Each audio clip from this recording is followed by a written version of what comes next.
Praise Lord. आप सबका स्वागत है assembly of believer church Kingsway की सर्विस में। और आई बिलीव कि खुदावन हम सबको बहुत बरकत देने जा रहा है। जितने भी लोग यहाँ पर हमारे साथ में जुड़े हैं कलीसिया में और जितने भी लोग ऑनलाइन हैं, सबका हम स्वागत करते हैं। और आई बिलीव कि खुदा हमसे आज बात करने जा रहा है। तो कितने तैयार हैं आज खुदा की आवाज़ को सुनने के लिए? वाह, वेरी नाइस। आज हम खुदा उनके कलाम की तरफ जाएंगे और जल्दी से मैं चाहूँगा टॉपिक आप लिखें, क्योंकि आज का कलाम बहुत ज़रूरी है।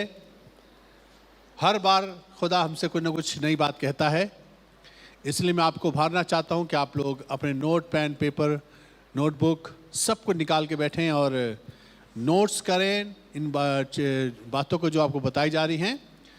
अच्छे स्टूडेंट की पहचान लिखना होता है और समझना होता है।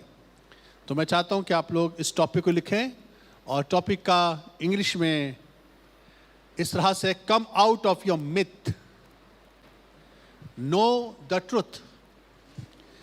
Come out of your myth.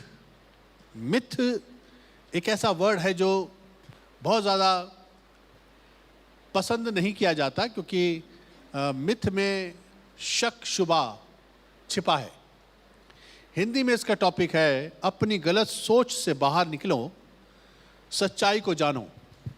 आज एक ऐसी बात जो सालों साल से हम लोग सुनते आए हैं, सालों साल से हम उस पर बिलीव करते आए हैं और सालों साल से उसका प्रचार होता रहा है। किंगडम का जो रेवलेशन है वो अद्भुत है। इफिसियों में लिखा है कि खुदा ने उन लोगों पर जो कलीसिया में प्राचीन हैं, उन पर अपनी बातें रिवील करी हैं जो आदि से गुप्त थी, जो शुरू से छिपी हुई थी, और खुदा उसको अपने खादिमों के वसीले से पेश करता है। ये कोई नई चीज़ नहीं है। हाँ, ये है बहुत पुरानी, जिसको समझा नहीं गया, आज वो रिवील की जाती हैं, सच्चाई को बयान किया जाता है और सत्य को जानने के लिए हमें खुदा ने निमंत्रण दिया है।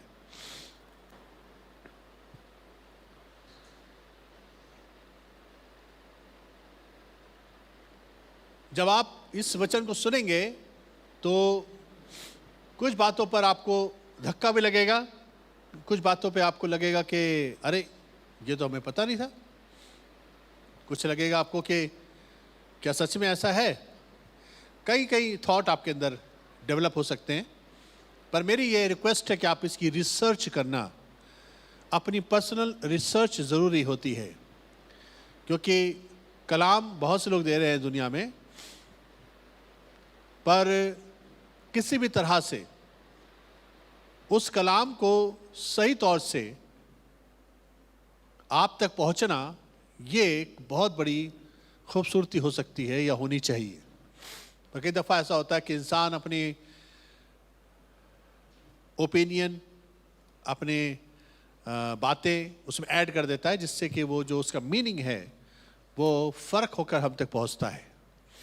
और फिर क्योंकि हम खुद भी अपने में इतने ज़्यादा रिसर्च नहीं करते हैं, अपनी तहकीकात नहीं करते हैं, तो इसलिए हमें जैसा बता दिया जाता है वैसे ही बिलीव कर लेते हैं। इसलिए अंत के दिनों में सबसे ज़्यादा भटकाव जो आएगा वो आएगा उन लोगों के ऊपर जो खुद में मजबूत नहीं हैं या खुद में कलाम को पढ़ते नहीं हैं या उसकी गहराई तक जाते नहीं हैं। बाइबल एक ऐसी किताब है जो बंद किताब बोलता हूँ मैं इसको।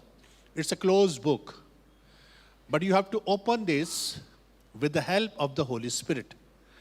बिना पवित्र आत्मा के सहायता के ये किताब समझ में आने वाली चीज़ नहीं। इसलिए बहुत से लोग इसको एक आध दफ़ा पढ़कर या पढ़ने की कोशिश करते हैं और उसके बाद जब समझ में नहीं आती तो उसको फिर किनारे रख देते हैं और इसको स्टडी नहीं करते। या फिर कभी गिल्टी कॉन्शियस होते हैं, बहुत दिन से बाइबल नहीं पढ़ी यार, चलो आज पढ़ लेते हैं। वो एक गिल्टी कॉन्शियस में कई लोग पढ़ जाते हैं, थोड़ा सा चैप्टर पढ़ लेते हैं, उसके बाद फिर दोबारा से, because it's a close book. मैंने इस किताब को बहुत दफ़ा पढ़ा है पर कई दफ़ा समझ में नहीं आई। पर क्योंकि मैं इसमें घुसना ही चाहता था तो मेरे पास कोई और चारा नहीं था, क्योंकि मैं पादरी बन चुका था। तो मेरे को बाइबल तो पढ़नी ही, चाहे मैसेज बनाने से पहले ही पढ़नी पड़े। तो मैं इसका इस्तेमाल करता रहा, पर सही मायने में जो बाइबल अब समझ में आ रही है वो पहले नहीं आती थी, क्योंकि ये किंगडम का रेवलेशन है। इसलिए हमें किंगडम की मेंटालिटी में डेवलप होना बहुत ज़रूरी है। Without kingdom mentality you cannot understand this book. Yeshu Masih ने जितनी भी बातें कही हैं वो सब कोड वर्ड में बोली हैं, और उसको अज्ञानी लोग टेढ़ा मेढ़ा मतलब निकाल कर उसके मतलब निकाल लेते हैं। और आपको आज एक ऐसा वचन जो प्रभु यीशु मसीह के मुख से निकला है उसको मैं आप तक बयान करूंगा, और उसका आप खुद अंदाज़ा लगाएंगे कि ये वचन कितना टेढ़े मेढ़े तरीके से हम तक पहुंचा है। और जब हम उसको सुनते हैं तो हम वही बिलीव कर लेते हैं, क्योंकि हमने खुद की रिसर्च नहीं करी है। सारा कसूर प्रचारकों का नहीं है, सिर्फ ध्यान रखिएगा, सारा कसूर प्रचारकों का नहीं है, हमारा भी है। बिकॉज वी बिलीव्ड, हमने उन पर बिलीव कर लिया जैसे उन्होंने हमें बता दिया। तो आज का जो टॉपिक है वो है come out of your myth. एक मिथ है जो आपके साथ बयान करूंगा, और उसको हम लोग आज उसका पर्दाफाश करेंगे बाइबल के मुताबिक, खुदावंद की रूह के मुताबिक, उस रेवलेशन से जो पवित्र आत्मा के वसीले से हम तक पहुंचता है। This is what I believe, but you have to research. Don't believe everything what I speak. मैं हमेशा खुला चैलेंज देता हूं सबको कि हर बात जो पादरी बोलते हैं बिलीव मत करो जब तक खुद की रिसर्च आप ना करो। इसलिए what I am going to tell, I believe कि this is the plan of God, this is the real word of God, पर आपको खुद की रिसर्च करनी भी बहुत बनती ज़रूरी है। तो आज एक कहानी जिसके अंदर एक शब्द पर मैं फोकस करने जा रहा हूँ, इस कहानी पर हम लोग फोकस करके उस स्टोरी के वसीले से हम एक वचन पर ध्यान लगाएंगे जो यीशु मसीह की मुलाकात एक शख्स के साथ हुई जो रात के 2 बजे यीशु मसीह के दरवाजे को खटखटाता है, और उसका नाम है निकोदेमुस। कहानी आपको याद आ गई होगी। निकोदेमुस एक ऐसा शख्स है जो यहूदियों का सरदार है, यानी कि he is a chief of the synagogue. उस सिनेगॉग जो उस जमाने का मंदिर था उसका सरदार था। It was like a bishop rank. Bishop category का पर्सन या रात को यीशु मसीह के घर के पास चुपचाप से जाता है और दरवाज़ा खटखटा के उससे बात करने के लिए बात करता। तो मैं चाहता हूँ यूहन्ना की इंजील उसका 3 बाब को हम निकालेंगे, और उसकी पहली आयत से कुछ वार्तालाप शुरू हुई, और वहाँ ऐसा लिखा है, बड़े ध्यान से सुनेगा, क्योंकि अगर आपने ध्यान भटका दिया अपना तो आप उस बात से महरूम हो जाएंगे जो खुदा सिखाना चाह रहा है। फरीसियों में से निकोदेमुस नामक एक मनुष्य था जो यहूदियों का सरदार था, यानी कि he was a representative of ज्यू कम्युनिटी। बिशप रैंक का शख्स है। उसने रात को यीशु के पास आकर उससे कहा, दिन में क्यों नहीं आया? डरता था लोग क्या कहेंगे, यीशु के पास जा रहा है, उसका अनुयायी हो रहा है, उसे रात का मौके का फायदा उठाऊंगा। हे रबी, हम जानते हैं कि तू परमेश्वर की ओर से गुरु होकर आया है, क्योंकि कोई इन चिन्हों को जो तू दिखाता है यदि परमेश्वर उसके साथ ना हो तो नहीं दिखा सकता। यीशु ने उसको उत्तर दिया, मैं तो उसे सच सच कहता हूं। यीशु मसीह की बातें अब शुरू हो रही हैं, ठीक है। यदि कोई नए सिरे से ना जन्मे तो परमेश्वर के राज्य को देख नहीं सकता। परमेश्वर का राज्य, बोलिए परमेश्वर का राज्य। We are talking about the kingdom of God. Yeshu Masih ने कहा देखने के लिए मन का फिराना जरूरी है। मन फिराने का मतलब यहां पर वह है विचारधाराओं का बदलना, चेंजिंग ऑफ योर थिंकिंग, आपकी सोच का बदल जाना। यहाँ पर कोई आज से हम ये नहीं करेंगे, आज से वो नहीं करेंगे, तौबा टाइप ऐसा चक्कर नहीं है। इसमें विचारधाराओं का बदलाव है, जो यीशु मसीह ने कहा कि किंगडम गॉड दिखता ही नहीं है जब तक आप माइंड को चेंज नहीं करते हैं। When you don't change your concept of your thinking, जब तक अपनी सोचने की प्रक्रिया को बदलोगे नहीं, जब तक आप राज्य की परिभाषा को नहीं समझोगे, तब तक आपका दिखाई देना मुश्किल है राज्य का। इसके लिए बदलाव ज़रूरी है। That means changing of your thinking. फिर बातचीत आगे बढ़ती है। निकोदेमुस ने उससे कहा, मनुष्य जब बूढ़ा हो गया तो क्यों का जन्म ले सकता है? क्या वो अपनी माता के गर्भ में दूसरी बार प्रवेश करके जन्म ले सकता है? या बात हो रही थी जन्म लेने की, बात हो रही थी जन्म लेने की।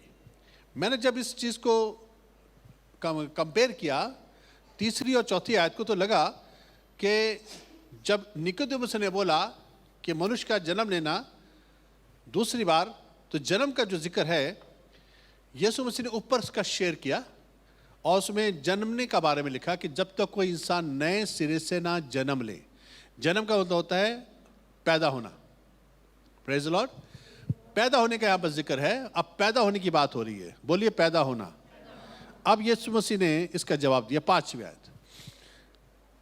यीशु ने उसको उत्तर दिया, मैं तुमसे सच सच कहता हूं, जब तक कोई मनुष्य जल, जितने भी स्टूडेंट्स हैं लिखिए जल, वाटर, और आत्मा से ना जन्मे, वो परमेश्वर के राज्य में प्रवेश नहीं कर सकता। यहां पर पैदा होने के लिए 2 चीजों का जिक्र किया गया कि अगर कोई पैदा होना चाहता है तो उसको 2 चीजों से पैदा होना पड़ेगा, जल से और आत्मा से। जब ये आयत एक्सप्लेन की गई, मुझे आपको भी की गई होगी, तो जल को किससे रिप्रेजेंट किया गया? किससे? पानी के बपतिस्मे से, राइट? और आत्मा को किससे रिप्रेजेंट किया गया? पवित्र आत्मा से। तो यूं बताया गया कि जब तक कोई पानी का बपतिस्मा नहीं लेगा और जब तक कोई पवित्र आत्मा से पैदा नहीं होगा, वो बॉर्न अगेन नहीं हो सकता। यहीं पर कहानी का एंड हो गया। हम इस कहानी को यहीं से पिकअप करेंगे और परमेश्वर की आत्मा के मुताबिक आज इसको सीखेंगे कि जल से कैसे पैदा होते हैं और आत्मा से कैसे पैदा होते हैं। Praise the Lord. अब लिखिए मिथ। मिथ का सही में जो मतलब है वह है गलत खबर, no evidence, wrong quote. Myth का मतलब होता है जिसकी बेस नहीं हो, जो एक कहानी चली आ रही हो। जैसे बहुत सी माइथोलॉजीज जिसको कहते हैं, लोगों की विचारधाराओं में हैं कि अरे पुराने ज़माने में तो यहाँ से दूध की नहर की नदियाँ हुआ करती थी, अब सूख गई है। तो कहाँ से निकलता था दूध भाई? लोग कहते हैं। कोई एविडेंस है? No evidence. अरे भैया यहाँ पर तो ऐसा होता था, अब नहीं होता ऐसा। एक ज़माना था यहाँ पर ये होता था, अब नहीं होता। इसका मतलब है एक विचारधारा है, एक सोच है लोगों की, तरह तरह से बातें लोग कह देते हैं। पर जब तक कोई चीज़ एविडेंस के साथ नहीं होती, उसको इस कैटेगरी में डाल देते हैं जिसको मिथ कहते हैं। ठीक है? तो ये जो वर्ड है, जल से पैदा होना और आत्मा से पैदा होना, इस पर हम एक बात को निकाल के देखेंगे कि इसमें मिथ क्या है। सो जल से जो जन्म लेना है उसको बताया गया पानी से बपतिस्मा, और पानी का बपतिस्मा लेना बहुत जरूरी है, और असलियत में इसका मतलब कुछ और है। I will give you proof. कि तो तैयार है प्रूफ लेने के लिए? Because without evidence I don't speak. इसलिए यूहन्ना 4:7 में यीशु मसीह ने पानी के बारे में अब जिक्र किया। ये कहानी हम सबको मालूम है, जब यीशु मसीह एक सामरी औरत के साथ बातें कर रहे थे, तो 4 बाब की 7वीं आयत पर प्रभु यीशु मसीह ने एक औरत से कहा जिसका नाम सामरी स्त्री का जिक्र है, जिसमें इतने में एक सामरी स्त्री जल भरने को आई। यीशु ने उससे कहा, मुझे पानी पिला। औरत कहने लगी, तू यहूदियों के मुझसे पानी क्यों मांगता भाई? क्योंकि यहूदी और सामरियों का कोई मेलजोल बातचीत नहीं होती थी। पर यीशु मसीह ने शुरुआत किससे करी? पानी पिलाने से। तब यीशु मसीह ने जवाब दिया उसको 10वीं आयत में। यीशु ने उसको उत्तर दिया, यदि तू परमेश्वर के वरदान को जानती और यह भी जानती कि कौन है जो तुझसे कहता है कि मुझे पानी पिला, तो तू उससे मांगती, वो तुझे जीवन का जल देता। बोले जीवन का जल। यहां पर यीशु मसीह ने जल का जिक्र किया, पानी का जिक्र किया, जीवन का पानी का जिक्र किया। और 14वीं आयत में और एक्सप्लेन कर दिया उसको, परंतु जो कोई उस जल में से पिएगा जो मैं उसे दूंगा वो फिर अनंत काल तक प्यासा ना होगा, वरन जो जल मैं उसे दूंगा उसमें से वो एक सोता बन जाएगा जो अनंत जीवन के लिए उमड़ता रहेगा। मैं आज ये पूछना चाह रहा हूं कि जो एविडेंस प्रभु यीशु मसीह जल की बात कर रहे हैं, और यीशु मसीह ने कहा जब तो कोई जल और आत्मा से जन्म ना ले, तो यहां पर यीशु मसीह पानी के बपतिस्मे की बात कर रहे हैं कि कुछ और डिफरेंट जल की बात हो रही है? डिफरेंट जल की बात हो रही है। It's not, I 100% believe it's not baptism of the water. Yeshu Masih ने यहां पर पानी के बपतिस्मे का जिक्र नहीं करा है, परंतु एक जल का जिक्र किया जो मैं दूंगा। बोलिए मैं दूंगा, बोलिए मैं दूंगा। एक पानी का जिक्र है जिसके वसीले से यीशु मसीह कहता है पैदा होना जरूरी है। यीशु मसीह कहता है इसके वसीले से पैदा होगा इंसान तो ही प्रवेश कर सकता है स्वर्ग के राज्य के अंदर। और इसके लिए यीशु मसीह खुद कहा कि मैं वो पानी दूंगा जो मेरे पास है। एक और एविडेंस में दूंगा आपको, यीशु मसीह के मुख से निकला हुआ शब्द है, यूहन्ना 7वां अध्याय उसकी 37वीं आयत है।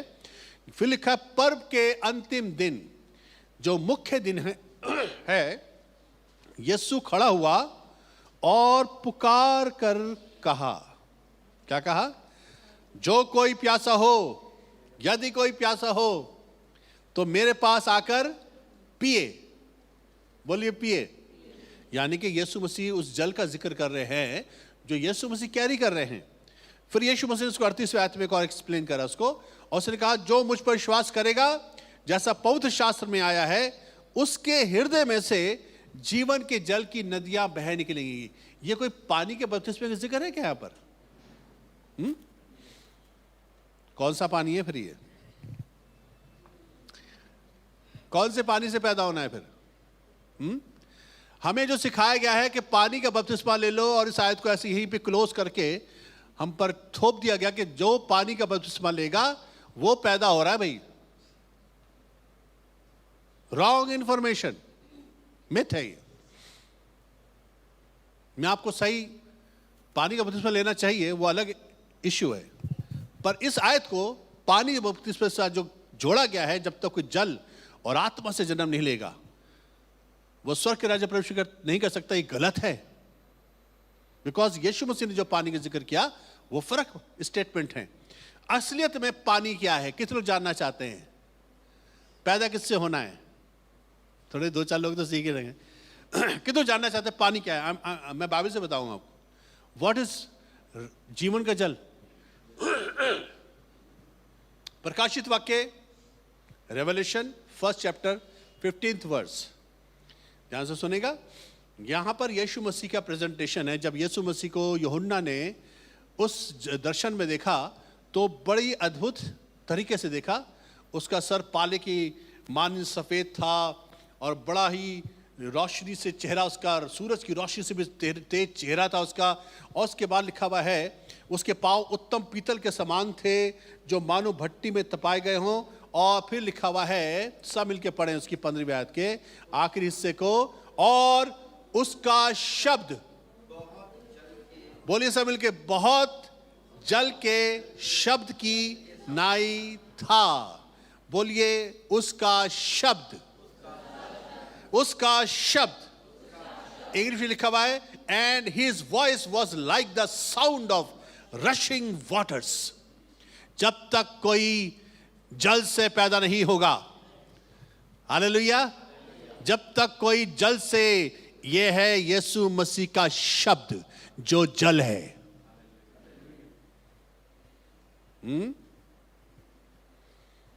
Hallelujah, praise the Lord.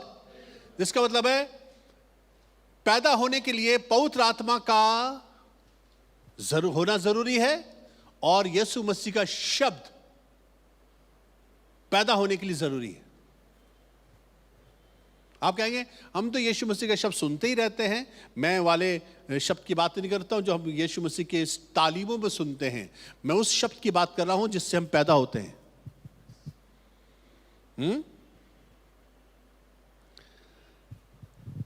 पैदा किससे होना है? यीशु मसीह के निकले हुए शब्द से। सुनिए गौर से, आत्मा से हम जब पैदा होते हैं तो अपने पापों को मानकर पैदा हो जाते हैं। जिन्होंने प्रभु यीशु को ग्रहण करा, जब हम अपनी गलती मान लेते हैं, प्रभु जी माफ़ कर दीजिए, हमने पाप किए, हमारे ये वो जो भी हम अपनी तौबा हम लोग करते हैं, और उसके बाद हमारी स्पिरिट जो है बॉर्न अगेन हो जाती है। बोलिए स्पिरिट बॉर्न अगेन। बोलिए आत्मा पैदा हो जाती है, आत्मा पैदा हो जाती है। पर जो पानी से पैदा होना है, बड़े गौर से सुनेगा, बड़ी इंपॉर्टेंट बात बता रहा हूं, वो है यीशु मसीह में जो कहा है उस पर विश्वास करने से। किस पर? इसलिए आज लोग, बड़े गौर से सुनेगा, आज लोग आधे पैदा हुए हैं। क्रिश्चियनिटी में ज्यादातर लोग आधे पैदा हुए हैं, ओनली इन स्पिरिट। इसलिए वो लोग यीशु से दुआ कर पाते हैं, इसलिए वो बाइबल पढ़ पाते हैं, इसलिए वो चर्च चले जाते हैं, इसलिए वो इबादत कर पाते हैं, because their spirit is born again. आत्मा से तो पैदा हो गए, अभी जल से जो पैदा होना है वो बाकी है। यीशु मसीह ने जो कहा है उस पर विश्वास करना, दिमागी तौर से धुलना। बोलिए दिमागी तौर से। जो यीशु के शब्द हैं वो दिमागी तौर से धोते हैं और हमारा ब्रेन वॉश करते हैं। बोलिए वॉशिंग आवर ब्रेन। हमारा ब्रेन को वॉश करना। किससे वॉश होगा? हो सकता है आप लोग स्लो लर्नर हो, पर कम से कम अंडरस्टैंड करिए सिर्फ छोटा सा कि वॉशिंग का मतलब है यीशु का शब्द मुझसे निकला हुआ। हालेलुया। चेंजिंग आवर थिंकिंग, ये पैदा होने का बता रहा हूं मैं आपको, पैदा कैसे होता है। चेंजिंग आवर थिंकिंग, पुरानी विचारधारा से निकलना बाहर, रॉन्ग बिलीफ सिस्टम से बाहर निकलना, इसको कहते हैं जल से पैदा होना। आत्मा से लोग बहुत से पैदा हो चुके हैं, इसलिए हमारे पास फीलिंग अच्छी है, हमारी स्पिरिट बॉर्न अगेन है, पर हमारा दिमाग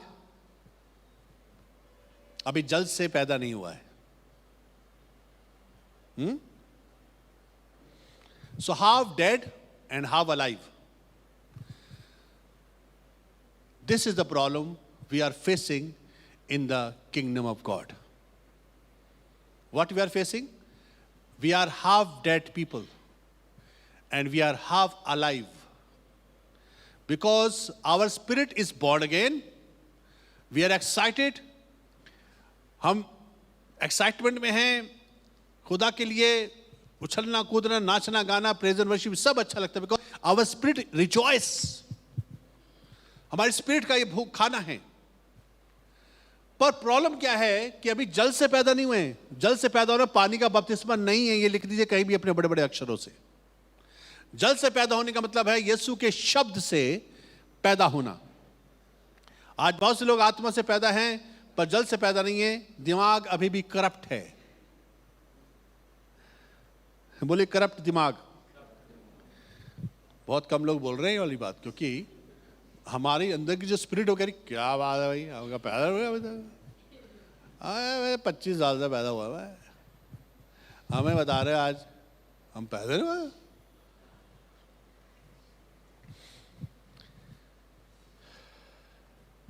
आज ये चीजें जो बताने जा रहा हूं ये हमें मृतक स्थिति में रखती हैं। आपको एविडेंस के साथ बात करूंगा मैं, ऐसे थोड़ा ना बोल दूंगा आपको। सिर्फ जो कुछ हमें रिलीजन ने सिखाया है, जो कुछ हमें समाज ने सिखाया है, दोस्तों ने सिखाया है, इंटरनेट और सोशल मीडिया ने सिखाया है, इसकी वजह से हमारा माइंड जो है करप्ट है। You are not thinking right, mind is corrupt, mind feels defeated. दिमाग जो है, आपको मालूम है दिमाग के बारे में पिछले दिनों में रिसर्च कर रहा हूं, अभी और भी मैं इसमें लगा हुआ हूं माइंड के बारे में, क्योंकि बहुत से लोगों ने माइंड को रिसर्च करके बहुत कुछ अचीव किया है। आइंस्टाइन ने कितना % माइंड यूज किया था? 5%। और इसका मतलब है, अब हम उसको जीनियस कहते हैं। कितना कह रहा था? 5%? ओके। कहते हैं कि उसने 5% माइंड यूज किया था and we find him genius.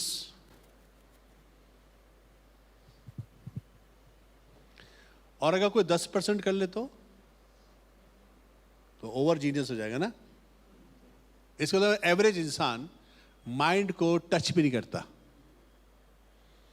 Average इंसान,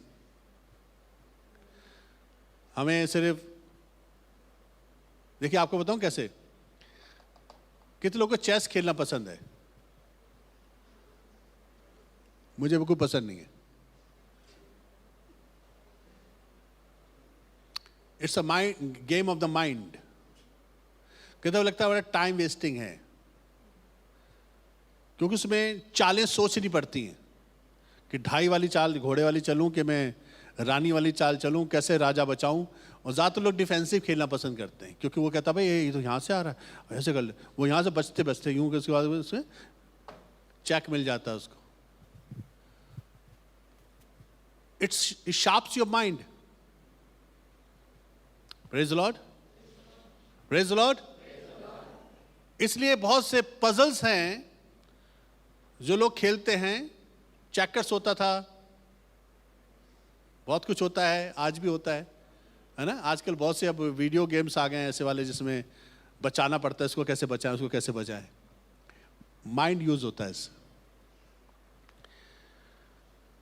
पर जो हमारे पास इंफॉर्मेशन है ना आज, वो समाज ने, रिलीजन ने, दुनिया ने, दोस्तों ने, इंटरनेट ने हमें दी। इस वजह से हमारी सोच बिल्कुल वैसी हो गई है जैसे उन्होंने हमारे को इंफॉर्मेशन दी है। आप बड़े गौर से सुनिएगा। मरे हुए लोगों की पहचान उनके स्टेटमेंट से पता चलती है। इंसान किससे पहचाना जाता है? उसके स्टेटमेंट्स। जब भी आप किसी इंसान को पहचानना चाहते हो, उसके साथ थोड़ा समय स्पेंड करिए, आप अपने आप पता लगा लेंगे कि कौन सी स्थिति में है। स्टेटमेंट, इसलिए कई लोग बातें नहीं करते डर के मारे कि हम पता चल जाएगा। मेरी तो किस्मत ही खराब है, सुना आपने किसी के मुंह से? मेरी तो किस्मत ही खराब है। मैंने बाइबल में बहुत दफा पढ़ा मैं कि कहीं किस्मत वर्ड दिख जाए, तो मुझे कहीं मिला नहीं किस्मत। अभी आपको कहीं मिल जाए तो बताना भाई। किस्मत कोई है ही नहीं, ये मिथ है दिमाग में लोगों के। किस्मत कोई चीज होती है। There is no luck, there is a law. आप ग्रेविटी के लॉ को जानते हैं? आप छत पे खड़े हुए हो और आप बोलो कि मैं नीचे कूदूंगा, लक होगा तो बच जाएंगे।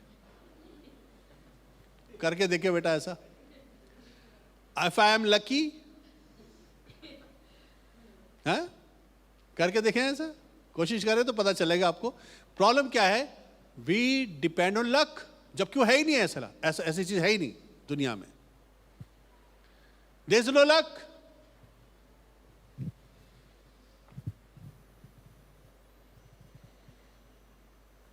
Praise the Lord. मेरी तो किस्मत ही खराब है। आए खुदा मुझे उठा ले, है ना, सुना आपने? तंग आ गया हूं मैं, आए खुदा मुझे। बस भैया समय काट रहे हैं। ये मेरे मरे हुए लोगों की पहचान है। पता नहीं क्या हो रहा है यार। सुना आपने ऐसा स्टेटमेंट? अगर खुदा होता तो ऐसा होता। ये सब स्टेटमेंट हैं जो बताते हैं कि वी आर नॉट अलाइव। और ऐसे लोगों के बीच हम रहते हैं, और ऐसे लोगों के बीच की मेंटेलिटी को हम भी डेवलप कर लेते हैं। इनकी नजर में सब लोग खराब होते हैं। अरे यार बेकार है, सब बेकार, अबे यार बेकार है, अबे सब ड्रामेबाजी है। अपने को ये बहुत अच्छा मान के दूसरे, अबे सब खराब है। नफरत, घमंड, लालच, भलाई के बैरी, और ऐसे लोग लोगों को ही डिस्कस करते रह जाते हैं। They don't discuss any good thing, they always discuss people. और वो कभी भी फील ही नहीं कर पाते कि वो they are royal family. Praise the Lord. अच्छा, ये मरे कैसे? अब मैं आज जिंदा होने के बारे में बाद में बताऊंगा, पर ये मरे कैसे? पूरा दुनिया जो समाज है, संसार है, मर कैसे गया? हाफ डेड कैसे हो गए हैं? जो लोग मसीह में आ गए वो भी मरे हुए हैं, पर अधूरे मरे हुए हैं। अधूरे जिंदा हैं, अधूरे मरे हुए हैं। मरे कैसे? लिखिए, आदम में सब मरते हैं। आदम में सब मरते हैं। 1 कुरिन्थियों 15:22, 1 कुरिन्थियों 15:22 क्या लिखा हुआ है? और जैसे आदम में सब मरते हैं। कहां पर मरते हैं? कितने लोग मरते हैं? सब मरते हैं। वैसे ही मसीह में सब जिलाए जाएंगे। हालेलुया। ईश्वर लिखा हुआ है, for as in Adam all die, even so in Christ all shall be made alive. सब मर गए आदम में। रोमियो 3:23 में से लिखा हुआ है कि सब ने पाप किया और परमेश्वर की महिमा से रहित हो गए। यानी कि आदम ने पाप करा और सब ने पाप करा। आदम मरा और सब मर गए। कितने बिलीव करते हैं इस बात पर?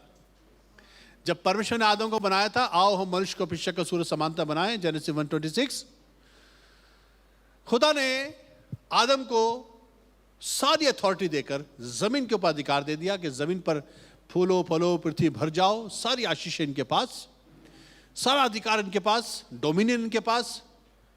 और फिर खुदा ने कहा आदम में सब कुछ सृष्टि की जाएगी। आदम के बच्चों को डोमिनियन में जाना था। बड़ी बात सुनेगा, आदम के बच्चों को डोमिनेटर बनना था। आदम की जनरेशन को पूरी पृथ्वी पर फैलना था और डोमिनेट करना था। किसकी? उसके ऊपर, मछलियों के ऊपर, आकाश के पक्षियों के ऊपर, पेड़ पौधों के ऊपर और जीव जंतु के ऊपर, जितनी भी चीजें जमीन पर हैं सब के ऊपर खुदा ने इंचार्ज बनाया था। उसमें सोना भी था, उसमें चांदी भी था, उसमें हीरे थे, जवाहरात थे, जमीन की सब अंदर कुछ भी जो खजाना था वो सब खुदा ने आदम के और जनरेशन को हवाले कर दिया था। And we were all in Adam. आदम में हम सब थे। पर जैसे ही आदम ने पाप करा, क्योंकि खुदा ने कहा था जिस दिन तू फल खाएगा तो अवश्य मर जाएगा, और जैसे आदम ने फल खाया हम सब आदम में मर गए। इसे लिखा हुआ है, हम सब आदम में मर गए, जैसे आदम में सब मरते हैं। Praise the Lord, praise the Lord. अब हम सब आदम में मर गए। इसलिए बड़े गौर से सुनेगा, जितने भी दुनिया में यीशु मसीह को कबूल करते हैं लोग, वो एक बार मरते हैं और दो बार पैदा होते हैं। लिख लीजिए कहीं भी, एक बार मरते हैं। कब मरे थे? आदम में मरे थे। और पैदा दो बार कैसे हुए? जब वो फिजिकल खुदा ने उनको पैदा करा था तो वो मरे हुए पैदा हुए थे। पर जब उन्होंने यीशु मसीह को कबूल करा तो जिंदा हो गए, बॉर्न अगेन हो गए। और बॉर्न कब हुए थे? आदम में पैदा हुए थे जब खुदा ने बॉर्न किया था। तो दो बार पैदा होते हैं और एक बार मरते। आदम में पैदा हुए थे और आदम ही मर गए, पैदा हुए और मर गए, और फिर दोबारा यीशु मसीह के वसीले से हम पैदा दोबारा हो गए। इसको कहते हैं बॉर्न अगेन होना। और जो दुनिया के लोग हैं जो खुदा में नहीं आते हैं, जो यीशु को रिजेक्ट कर देते हैं, वो कैसे होता है उनके साथ? वो लोग एक बार पैदा होते हैं और दो बार मरते हैं। कैसे? आदम में पैदा हुए थे एक दफा, आदम में ही मर गए पहली बार, तो पहली मौत हो गई। और दूसरी बात, उन्होंने यीशु को कबूल नहीं करा, तो वो फिर दुनिया में जब बिना यीशु के खत्म हो गए तो नरक के अंदर जब जाएंगे तो वो दोबारा दूसरी मौत उनको मिलेगी। इसलिए जो मसीह यीशु में हैं उन पर मौत का साया नहीं ठहर पाता। क्यों? जितने प्रभु यीशु को कबूल कर लेते हैं, लिखा है जो मुझ पर विश्वास करेगा वो मर भी जाए तो भी जिंदा रहता है, और जो मुझ पर विश्वास करता है वो कभी ना मरेगा। आमीन। इसका मतलब है कि आदम में तो सब मर जाते हैं, हम सब मर गए थे आदम में, पर यीशु मसीह में हम बॉर्न अगेन होते हैं। इसलिए अब बड़े गौर से सुनिएगा, मैं आगे आपको लेके चल रहा हूं। अब पैदा कैसे होता है? अभी तो मैंने आपको मरने का बताया, आदम में मर गए। अब पैदा होने का तरीका जो यीशु मसीह ने कहा था जल से कैसे पैदा होंगे, वो 63वीं आयत में मिलेगी यूहन्ना की, और 6 बाब की 63वीं आयत पढ़ेंगे। जॉन 6:63। अब सुने बड़े गौर से, ये वर्ड है यीशु मसीह के मुख के निकले हुए। इन पर हम कोई भी मशवरा नहीं कर सकते, इस पर हम कोई भी एडिफिकेशन नहीं कर सकते। ये फाइनल अथॉरिटी के वर्ड हैं जो हमारे यीशु के मुख से निकले हैं। और लिखा हुआ है 63वीं आयत में, आत्मा तो जीवनदायक है और शरीर से कुछ लाभ नहीं। ठीक है, जो बातें मैंने तुमसे कही हैं वे आत्मा भी हैं और जीवन भी। बोलिए यीशु की बातें, बोलिए यीशु की बातें क्या है? वो आत्मा भी है और जीवन भी है। यानी कि प्रभु यीशु मसीह के जो शब्द हैं, दुनिया में बहुत से लोगों के शब्द हैं, उनके अंदर लाइफ नहीं होती है, उनकी शब्दों में, स्टेटमेंट में जिंदगी नहीं होती है। पर यीशु मसीह के जो स्टेटमेंट हैं, देखिए ध्यान से सुनेगा, जितने भी हम स्टेटमेंट देते हैं ना, उनमें स्पिरिट होती है। Every statement has a spirit. जैसे कि एग्जाम्पल के तौर पे, अबे तो कुछ नहीं कर पाएगा, तो कौन सी स्पिरिट है इसके अंदर? Spirit of discouragement. अबे देखना तुम्हारा देना बड़ा गर्क होगा। ये जो स्टेटमेंट है, ये स्पिरिट ऑफ डिस्ट्रक्शन है इसमें। हर स्टेटमेंट के अंदर एक स्पिरिट होती है। यीशु मसीह ने कहा, मेरे जो शब्द है उसमें दो चीजें हैं, लाइफ एंड स्पिरिट। जहां पर स्पिरिट लिखा हुआ है वह है पवित्र आत्मा। सो यीशु मसीह के जब भी शब्द आपके कानों में जाएंगे, Holi spirit will activate and the life will activate. इसलिए इसी वजह से एक ही व्यक्ति है जो पैदा कर सकता है दुनिया में। बोलिए यीशु के अलावा कोई आशा नहीं है, क्योंकि यीशु मसीह के शब्दों में आत्मा है और जीवन। इसलिए बहुत से लोगों के शब्दों से लोग मर गए। बहुत से लोग के शब्द मार देते हैं एक दूसरों को। मैंने बहुत से लोग के किसी के स्टेटमेंट की वजह से मरते हुए देखा है कि उन्होंने ऐसा कहा तो हमने भैया ऐसा कर लिया। एक statement, every statement has a spirit. इसलिए बड़े नाप तोल कर बात करनी चाहिए। तभी लिखा हुआ है बाइबल में कि कोई बोले तो ऐसा बोले जे खुदा का कलाम। कैसे बोले? हमारी जुबानों के अंदर तभी तो लिखा है, जीभ के वश में जीवन और मृत्यु दोनों पाए जाते हैं। जो उसको जीवन के लिए इस्तेमाल करेगा, तभी क्या लिखा हुआ है, जब तुम किसी घर में जाओ उस घर के लोगों को आशीष दो। क्या करो? क्योंकि अगर वो इस लायक होंगे तो आशीष ठहरेगी, पर तुम तो आशीष देकर आओ। इसलिए हम लोग गॉड ब्लेस यू बोल देते हैं। हम लोगों को कहते हैं खुदा तो बरकत दे, आशीष दे, जबकि कई लोग इस लायक नहीं है कि उनको आशीष मिले। But we are not judging people, you are not like them, तुम इस लायक नहीं हो, तुम इस लायक नहीं हो। हम खुदा पे छोड़ देते हैं। क्यों? ये खुदा डिसाइड करेगा कौन लायक है कौन नहीं है। हमारा जो स्टेटमेंट है वो जिंदगी में अच्छा ही होना चाहिए। हालेलुया। इसलिए जितने भी गलत जुबान इस्तेमाल करते हैं ना, you are destroying your life and others. You are carrying spirit. Never ever speak bad thing about you and about your loved ones and about your future. कभी भी अपने और दूसरों के बारे में गलत स्टेटमेंट मत निकालना, क्योंकि every statement has a spirit. पर यीशु मसीह के जो स्टेटमेंट हैं उसमें आत्मा है, होली स्पिरिट है, और उसमें क्या है? जीवन है। हालेलुया। और यूहन्ना 5:25 पढ़िएगा। यह आपको माइंड ब्लोइंग आयत दे रहा हूं। जॉन 5:25 क्या लिखा हुआ है?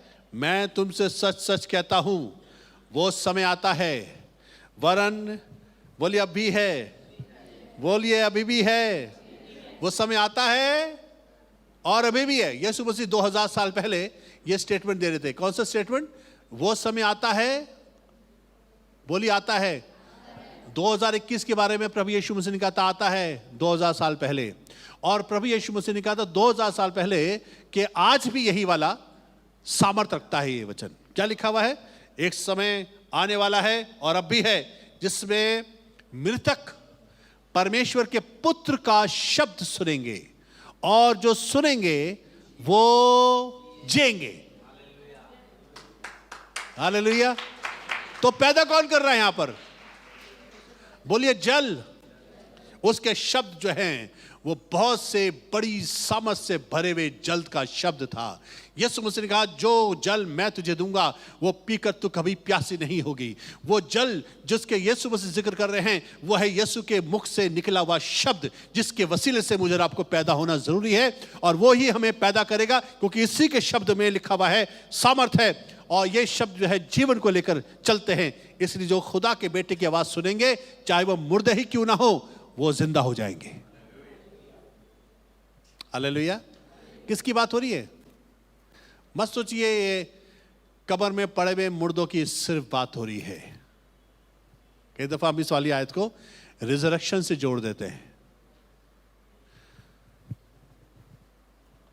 वो तो हो गई एक दिन, बट हमारी जिंदगी में जहां कहीं मुर्दानगी है, हमारा माइंड अभी भी करप्ट है, गलत सोचता है, अभी भी हमारे माइंड के अंदर गार्बेज घूम रहा है, प्लॉटिंग चल रही है। हम लोग, आपको मालूम है हिपोक्रेसी क्या होती है? हिपोक्रेसी का मतलब होता है कपट। और यीशु मसीह क्या बात करते थे फरीसियों से? हे कपटी शास्त्री।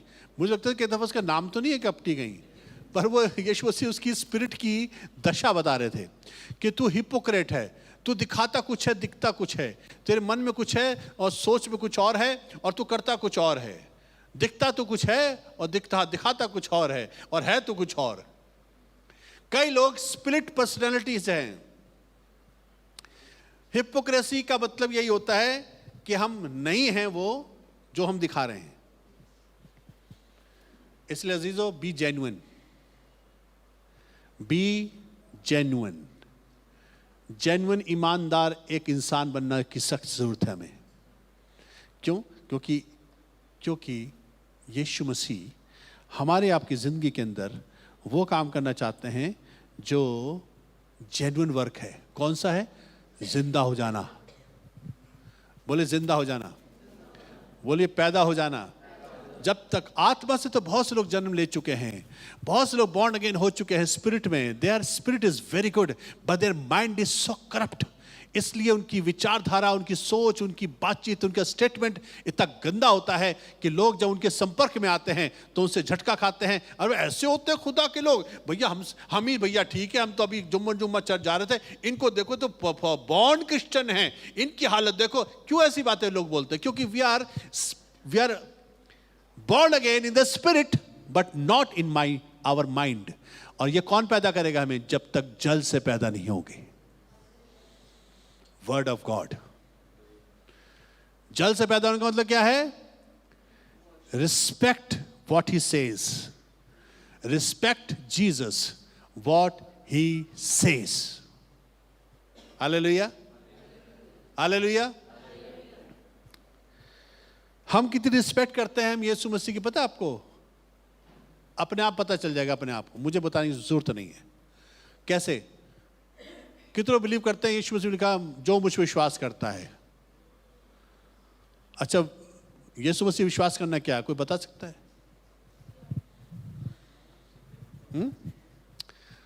शैतान भी यीशु मसीह पे विश्वास करता है, दुष्ट आत्मा भी थरथराती हैं और यीशु पर विश्वास करती है। तो व्हाट इज द डिफरेंस? शैतान भी विश्वासी है, हम भी विश्वासी हैं। हम यीशु पर विश्वास करते हैं, ये पूरी दुनिया सब मसीही लोग क्लेम करते हैं। पर जिस विश्वास की प्रभु यीशु मसीह बात कर रहे हैं ना, वो पता कौन सी है? जो कोई मुझ पर विश्वास करता, मतलब है जो कोई मेरी जुबान से निकले हुए शब्दों पर विश्वास करता, वही है विश्वासी।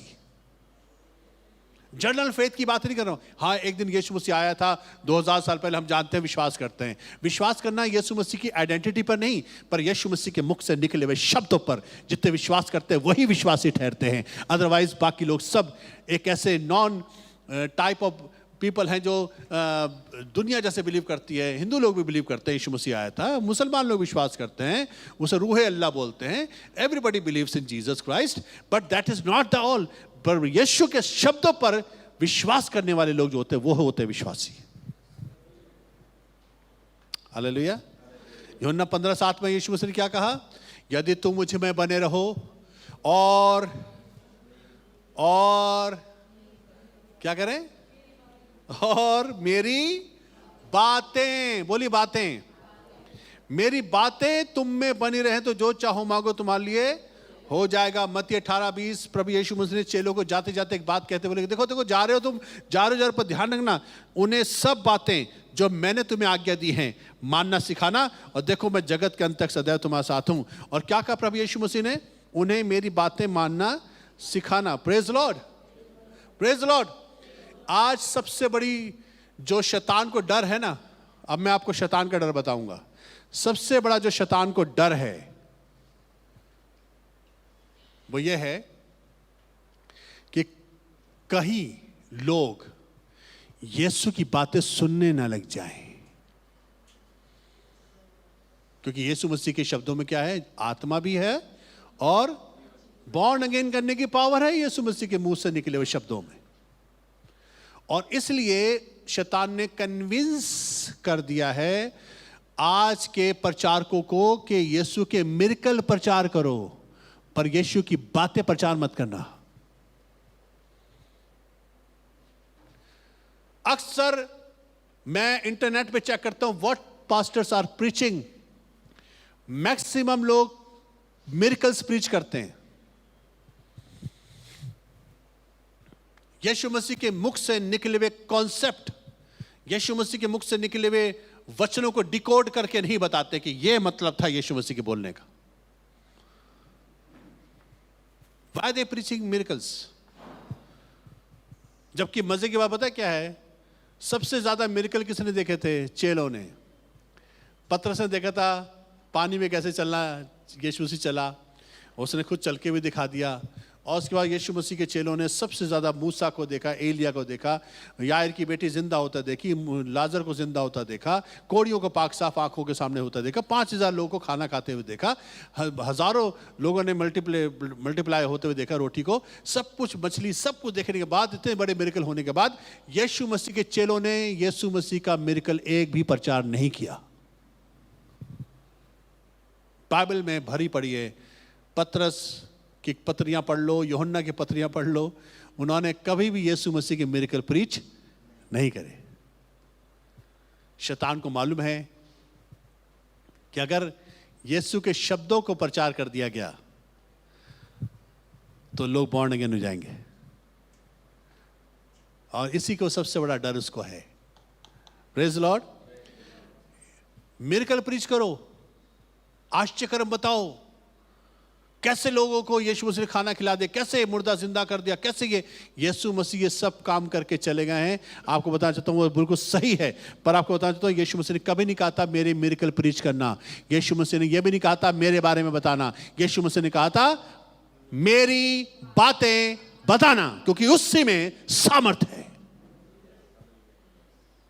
इसी में पावर है बॉर्न अगेन होने की। अगर कोई यीशु का शब्द सुन लेता है तो उसमें आत्मा भी है और उसमें जीवन भी होता है। जब तक कोई जल और आत्मा से ना जन्मे। जल से जन्म लेना का मतलब पानी का बपतिस्मा बिल्कुल भी नहीं है। Praise the Lord, praise the Lord. आखिर में एक बात आके खत्म करूंगा।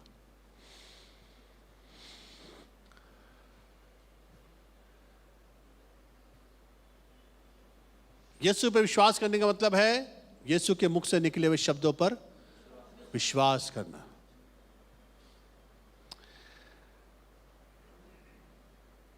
लिखा है परमेश्वर को कभी किसी ने नहीं देखा, पर इकलौते पुत्र ने, यीशु मसीह ने अपने बाप को रिप्रेजेंट करा। अब कैसे रिप्रेजेंट करा सुनिए। आदि में क्या था? आदि में क्या था? बोलिए आदि में वर्ड था, मुंह से निकला हुआ। आदि में वचन था, वचन परमेश्वर के साथ था और वचन ही परमेश्वर था। बोलिए वर्ड। आखिर में इंपॉर्टेंट बात है, इसको मिस मत कर देना.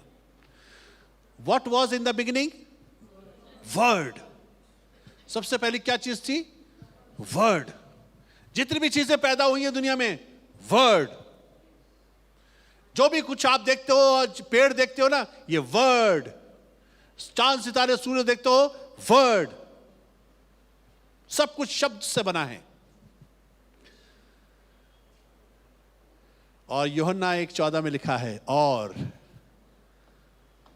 और वचन धारी हुआ. Who was Jesus? Jesus was the Word of God. If you believe in Jesus, you have to believe in the Word of God. यीशु मसीह की पर्सनैलिटी पर बिलीव करने की जरूरत नहीं है. यीशु मसीह की हिस्ट्री पर बिलीव करने की जरूरत नहीं है. यीशु मसीह नासरत से था कि गलील से था कि वो कहां से था, इससे इसकी हिस्ट्री में घुसने की जरूरत नहीं है. इससे बड़ी चीज, सबसे इंपॉर्टेंट जो समझने की जरूरत है, वह है यीशु मसीह था वर्ड ऑफ गॉड. और अगर आप खुदा के कलाम पर ईमान रखने वाले लोग हो तो यीशु पे विश्वास करते हो, वरना आप सिर्फ एक नामधारी मसीह के अलावा कुछ नहीं.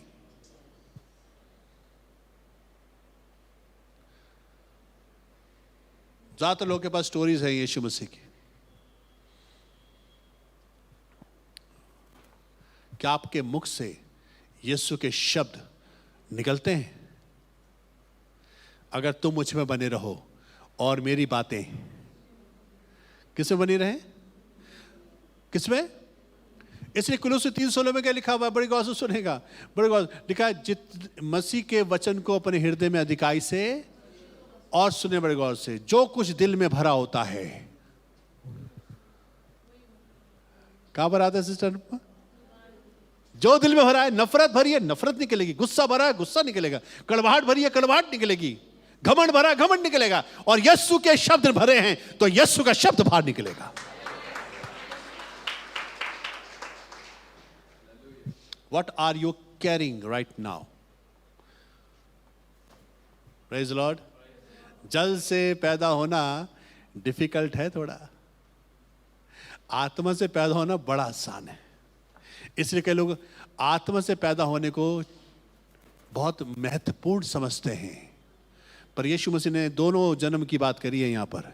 जब तक कोई जल और आत्मा से पैदा ना हो तो स्वर्ग के राज्य में प्रवेश, तो दोनों से पैदा होना जरूरी है. बोले जल से भी पैदा होना है. कितने कमजोरी में मैंने आज तक आवाज गूंगू आई है एकदम से. बोले जल से ही पैदा होना है, आत्मा से भी पैदा होना है. जल से भी पैदा होना है और आत्मा से ही पैदा होना है, तब प्रवेश कर पाएंगे स्वर्ग के राज्य में. आज बहुत से लोग स्वर्ग के राज्य में प्रवेश नहीं कर पाए क्योंकि वो आत्मा से पैदा है. सिर्फ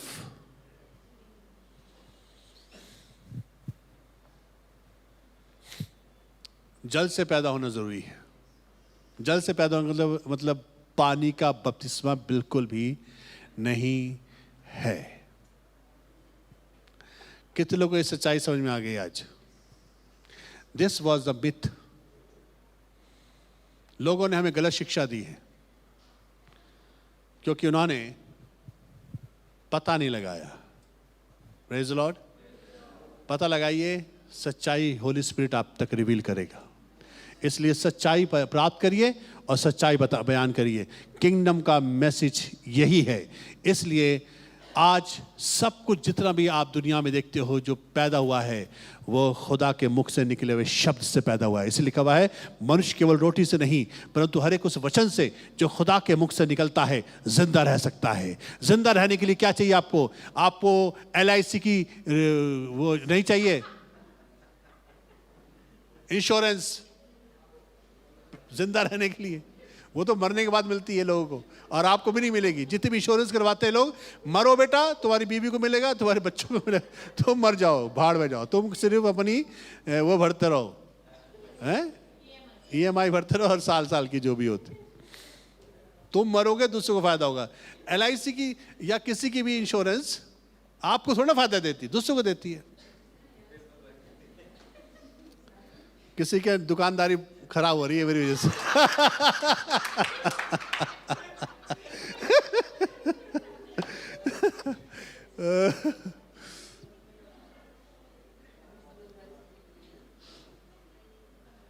खुदा के मुख से निकला हुआ कलाम आपको जिंदा रख सकता है। आपको जिंदा रखने के लिए ना कोई सरकार चाहिए, आपको जिंदा रखने की ना कोई बॉस की जरूरत है, आपको जिंदा रखने का जॉब और ना कोई बिजनेस। आपको जिंदा के लिए खुदा का मुख का निकला हुआ कलाम, यही आपको जिंदा रख सकता है। इफ यू बिलीव, अगर विश्वास करोगे तो। विश्वास करने वालों में बहुत से निशान होंगे, उनमें एक निशानी भी होगा कि वो खुदा के मुख के शब्दों पर विश्वास करते हैं। डॉक्टर ने क्या कहा? I don't care. वकील क्या कह रहे हैं? I don't care. दुनिया क्या कह रही है? I don't care. I care what he says. जो वो कहता है मैं उस पर भरोसा करूंगा। हालेलुया। इसलिए खुदा यीशु मसीह ने एक और बड़ी मजबूत बात कही थी, और ये वाली बात क्या कि हम दुआ करेंगे। बड़े गौर से सुनिएगा। लिखा है आकाश और पृथ्वी टल सकते हैं, आकाश और पृथ्वी टल सकते हैं, पर मेरी बातें बिना पूरा हुए नहीं टलेंगी। हालेलुया। बिना पूरा हुए। Trust God. यीशु के शब्द। इसलिए जो लोग आत्मा से और जल से पैदा हो जाते हैं वो बड़े डिफरेंट होते हैं, बड़े कारीगर होते हैं, वो बड़े ही डेंजरस हो जाते हैं, क्योंकि दे डोंट स्पीक नेगेटिव। वो हमेशा वही बोलते हैं जो उनका बाप बोलता है। जो मन में भरा है वो कहां पर आएगा? I want to hear word of God. आपके मुंह से मैं खुदा का कलाम सुनना चाहता हूं। जितने ऑनलाइन सुन रहे हैं, आपके मुंह से खुदा का कलाम निकलना चाहिए। मनुष्य से नहीं हो सकता, परंतु खुदा के, बोले खुदा से, क्योंकि क्या लिखा हुआ है? मनुष्यों से नहीं हो सकता। Many things you cannot do it. Remember, man cannot do, man can do everything. कुछ भी, सब कुछ नहीं कर सकता वो। क्यों नहीं कर सकता? क्योंकि he is man। पर खुदा जो हमारे अंदर रहता है वो सब कुछ कर सकता है, क्योंकि मनुष्य से नहीं हो पाएगा। इसलिए पौलुस कहता है कि जो मुझे सामर्थ्य देता है उसमें मैं कहता, मैंने दीन होना भी जानता हूं, बढ़ना भी जानता हूं, घटाना भी जानता हूं। हर दशा में मैंने सुखी रहना सीख लिया है, क्योंकि I am not like others. मैं दूसरी तरह नेगेटिव बोलने वाला नहीं, बल्कि मैं खुदा के कलाम को मुख से निकाल कर बात करता हूं। इसलिए पौलुस कहता है मैं छोटा भी हो जाता हूं, बड़ा भी हो जाता हूं, मुझे कहीं भी खुदा रखे, आई ऑलवेज फील हैप्पी। क्यों? क्योंकि मैंने सीख लिया है खुदा से कि खुदा का कलाम मुंह से निकलना जरूरी है। अपनी सिचुएशन में खड़े हो जाइए, अपनी मुसीबत के बीच में खड़े हो जाइए और वो स्टेटमेंट दीजिए जो हमारा बाप बोलता है। वो स्टेटमेंट मत दीजिए दुनिया बता रही है। इसलिए पौलुस कहता है I don't live by faith, by sight, but I live by faith. कहता मैं रूप को देखकर नहीं, पर मैं विश्वास से चलता हूं। विश्वास किसके ऊपर? खुदा के कलाम के ऊपर। हालेलुया। किस पे भरोसा करोगे आप? किस पे विश्वास करोगे? हाँ? किसके समाचार पर विश्वास करोगे? जो खुदावन यीशु मसीह ने कह दिया है उस पर अपनी लाइफ को आधारित कर दीजिए। You can stick your life what he says, और आप जिंदगी काट लोगे और आप जिंदगी में सफल हो जाओगे, क्योंकि आप यीशु के शब्दों पर खड़े हो। हालेलुया। जब तक कोई जल और आत्मा से पैदा नहीं हो वह खुदा की बादशाहत में दाखिल नहीं हो सकता। खुदा की बादशाहत में दाखिल होने के लिए होली स्पिरिट का वसीले से पैदा होना और खुदा के मुख से निकले हुए शब्दों से इस माइंड को पैदा करना जरूरी है। हालेलुया। आइए हम लोग दुआ करें और अपने आप को तैयार करें। Let's pray. प्यारे खुदावंद, हम ते शुक्रगुजार हैं, आज आपने अपनी सच्चाई हम तक पहुंचाई। निकोदेमुस ने तो नेगेटिव बातें करी, उसकी सोच करप्ट थी, मगर खुदावंद तूने सच्चाई बता दी कि जब तक कोई जल से और आत्मा से ना जन्म ले। हाँ खुदावन, हमें तौफीक दे कि हम तेरे शब्दों को, जो कि बहुत गहरे जल के मुताबिक है, जिसमें आत्मा भी है और जीवन भी है, जिसमें मुर्दे आवाज सुनकर जिंदा हो जाते हैं। खुदावन, अगर कोई शख्स मेरी सुन रहा है तो आज तेरा कलाम उस तक पहुंच जाए और उसको जीवन मिल जाए। वो जीवन जो आत्मा है और जीवन जिसके अंदर शब्द में जीवन है, उसकी आत्मा में पहुंच जाए। प्रभु मदद कर, सामर्थ्य दे और तेरे लोग तुझ में स्थिर हों, और ताकि सच्चाई को जाने और सच्चाई उनको आज़ाद करे। मिथ से सबको बाहर निकाल, सच्चाई तक पहुंचा प्रभु जी। गलत सोच से बाहर कर, करप्ट माइंड से बाहर कर, गलत शिक्षाओं से बाहर कर, और एक सच्चाई जो कि तेरे कलाम है, हम सबको उसमें बढ़ने की ताकत दे। राज्य की बातें हम समझ जाएं, किंगडम मेंटेलिटी डेवलप करें, क्योंकि हम तेरे बच्चे हैं, राजा के बच्चे हैं, ज़मीन पर भेजे गए हैं खुदावंद, और हम तेरी असाइनमेंट को पूरा करने आए हैं। हम पर दया कर, यीशु मसीह के नाम से मांगते हैं, आमीन। अब हमारे खुदावंद यीशु मसीह का फजल, खुदा बाप की मोहब्बत और पाक रूह की रिफाकत और शराकत अब से लेकर हमेशा तक हम सबों के साथ होती रहे, आमीन।